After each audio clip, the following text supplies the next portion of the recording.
jafandu tuma yaboti la ñaanal iyo yaay xareru mais du coup féliciter. Je crois qu'en même temps aussi il vient de battre le record de nombre de buts marqués tamit ci biir sélection équipe nationale bi mu nekk loo xam ne man surprendre ma parce que Sadio xale boo xam ne la dafa jox gëdd liggéeyam jox ko respect football rek la si la nekk donc lépp lu ko dal lépp loo xam ne am na ko tey mën naa wax ne c'est parce que daf ko mérité parce que liggéeykat la donc di ñaax justement xale yi nga xam ne bëgg nañu nekk footballeur suba ñu jël exemple justement ci Sadio Mané en termes de professionnalisme xam ni que bu ñu bëggee nekk footballeur professionnel dafa am sacrifice yoo xam ne sacrifice yooyu dañ ko war a def te Sadio Mané bés bu denk mu ngi koy def loolu moo tax performance am tey mu egg fu mu egg. gis nañ la également nga arrangé foule bi Gana Gueye di dugg c'était un message de soutien que boo ko bëggoon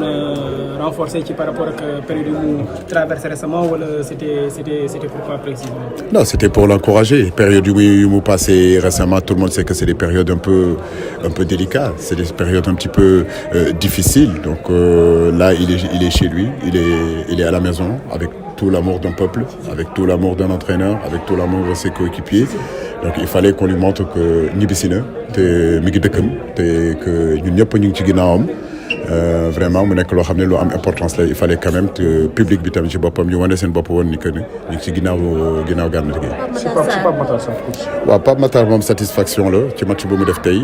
mën naa wax ni que c'est l'homme des premiers matchs de éliminatoire suñu premier match éliminatoire bu 2021 bi premier match bi contre Togo moom moo commencé woon ñu gagné 2-0. tey commencé na mu def vraiment performance boo xam ne performance bu intéressant la donc di ko encourager vraiment parce que wane na ni que écoute que am na niveau bi donc loolu lu am solo la tamit mais je crois que comme ni ma ko yàggee wax rek xale yi bu ñu ñëwee dañ leen di jox temps boobu tey xëy na moo tax ba mu gën a am maturité boo xam ne yenn match yi dina ko gérer tey boo leen ko gisee pratiquement dafa jouer relaxé vraiment amul woon benn pression ci bopp ji donc loolu ça veut dire que c'est très important te loolu expérience rek moo ko mën a may donc loolu moo tax may ne tout le temps xale yi dañ leen di bàyyi justement ñu jël seen temps vraiment ñu découvrir tanière bi pour que justement chaque fois bu ñu leen dugalee vraiment ñu mën a jouer vraiment partition bu baax. ci wàllu préparation coupe du monde gis nañ ne match amicaux yi ñu sóoraale woon juste après fenêtre bi dañ ko mujj annulé te coupe du monde bi dafay am dans un contexte bien particulier parce que ci digg saison lay doon une semaine ngay am juste avant coupe du monde pour am say joueurs est-ce que loolu du chambouler un peu ce programme de préparation? Forcément tey boo leen ma laajtee est-ce que sama programme de préparation bi commencé na dama ne dina non commencé gu ma sama programme de préparation parce que tey boo xoolee suñu ñaari match yoo xam ne waroon nañu jouer 4 matchs 2 matchs rek nañuy jouer mais loolu tamit dafa am lu ko waral voilà tey boo xoolee yéen ñëpp yéen a ngi suivre Ligue Europa bi donc ça veut dire que équipe européenne yëpp yoo xam ne ñun war nañ leen mën a jouer ñoom ils sont en train de jouer leur Ligue Europa voilà Ligue des Nations pardon donc Ligue des Nations boobu tax na ba tey ñun mënuñu préparer wu bu ñu xoolee tamit éliminatoire coupe du monde bi ñun mois de mars ñu ngi doon def barrage yi pendant ce temps-là ñoom ñu ngi doon jouer nu mu tudd match amical contre Cameroun contre Afrique du Sud donc bu ñu ma nee est-ce que sama préparation coupe du monde commencé na ma ne déedéet commencé gul mais ñu ngi am yaakaar ni que tamit qu'au mois de septembre mais CAF dina def dara pour que justement mu mën a permettre équipe yi nga xam ne qualifié nañu coupe du monde ñu mën a préparer suñu coupe du monde donc pour man lu may ñaan CAF mooy que journée septembre bi wax dëgg yàlla nañ ko génnee pour que ñu mën a préparer. parce que c'est un problème d'équité finalement. Ouais, mais c'est surtout ça le problème ça veut dire que ñeneen ñi se préparent nous on se prépare pas tu te dis et ça date pas d'aujourd'hui en fait voilà 2018 c'était pareil.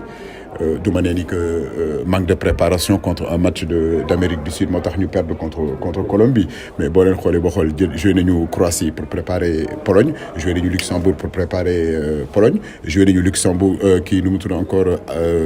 Corée du Sud pour préparer Japon benn match rek nañu amul woon mooy match préparation Amérique du Sud donc ces matchs-là c'est des matchs très importants. les choses am na loo xam ne dépendre na ci ñun mu am loo xam ne tamit dépendre nañu ci ñun bu doon suñu sago ñun tey match préparation Brésil boo ñu tegalee ñu jouer France boo ñu tegalee ñu jouer mais nag comme ni match ñaar ñoo koy jouer waaw ñun fu mu nekk nii bu ñu bëggee sax te ñoom bëgguñu dañu mën a préparer wu. jafandu